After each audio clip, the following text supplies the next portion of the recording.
What is up, my friends? Welcome to the Craft of Fatherhood. I believe fatherhood has the potential and the power to change the world, to change you and my legacy as we understand who we are, we embrace who we are, and we really enter into the adventure of fatherhood and embrace that journey. Now, I've been telling my kids lately that when you see something that you're kind of hearing from different places, pay attention because someone's trying to show you something. For me, this word is connections, making connections, and so when I pause and I ask myself this question, do I feel connected?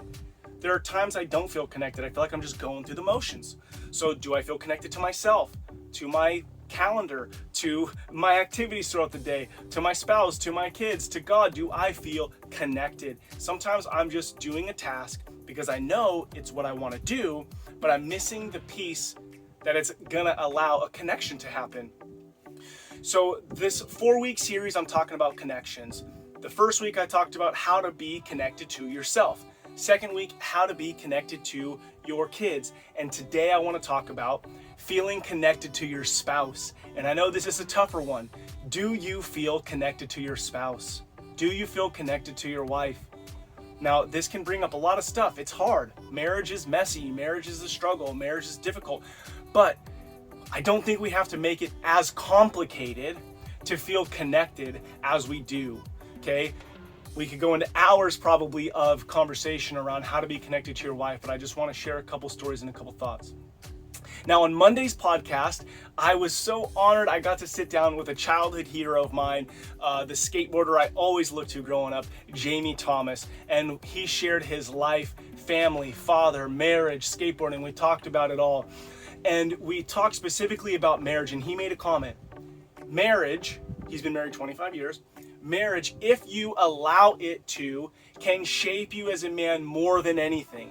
Now, that doesn't mean be some passive, let it shape you and become who your spouse wants you to be. No, but when there's friction in your world, you have a chance to look in the mirror and go, how am I going to show up? How's Ned going to show up? How's Jamie? How are you going to show up in this moment? And a marriage causes a lot of that. So how do I show up? Who's the man that I want to be? How do I show up to this? Now, when I mess up, look at myself in the mirror. What do I want to do next time? We learn from our failures, and Jamie was really just such a great example of that, right? Skateboarding is like trick after trick after trick, and you fail, but every day is a new day, okay? And so take what he learned from skateboarding and applied it to marriage and other pieces of life, apply it to yours. Like, if I mess up, learn from it, okay? A failure is only a failure if you don't learn. So, podcast with Jamie Thomas, killer, talking about marriage. Second story, last night, we're standing in the kitchen.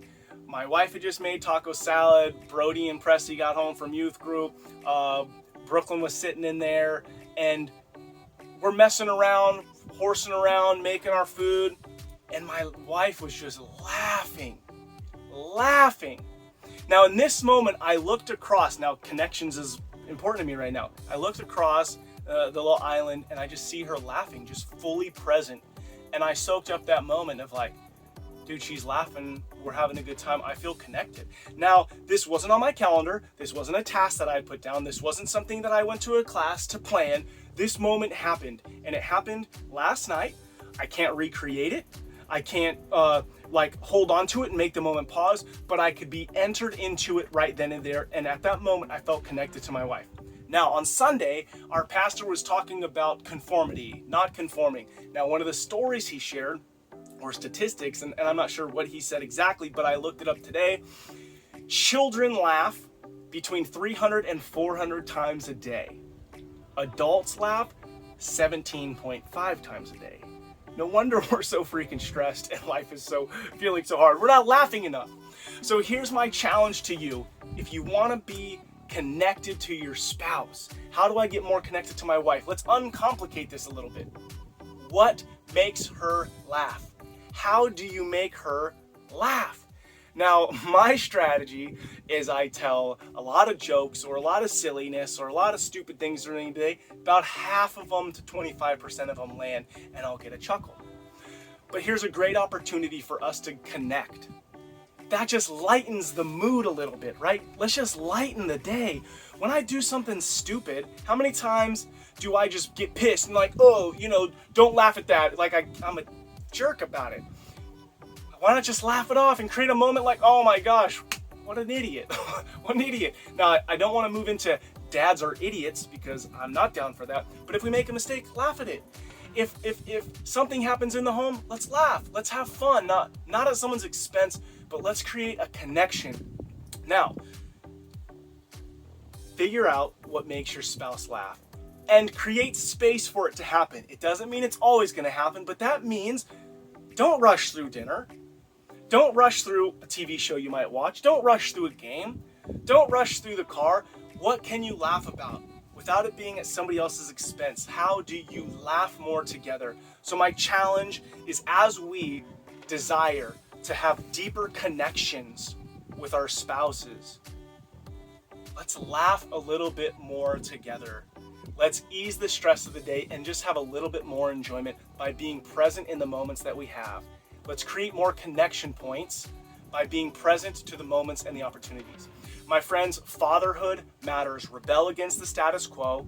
Don't be like everybody else. Be the man that you were designed to be. Create the home that fulfills the desires you have as a man to feel loved, respected, valued, needed. Leave a mark on this earth. Your legacy. Your legacy is your family, and day in, day out, the actions you and I take, the way that we show up, the connections we make, those are the things that are building the legacy that you and I desire.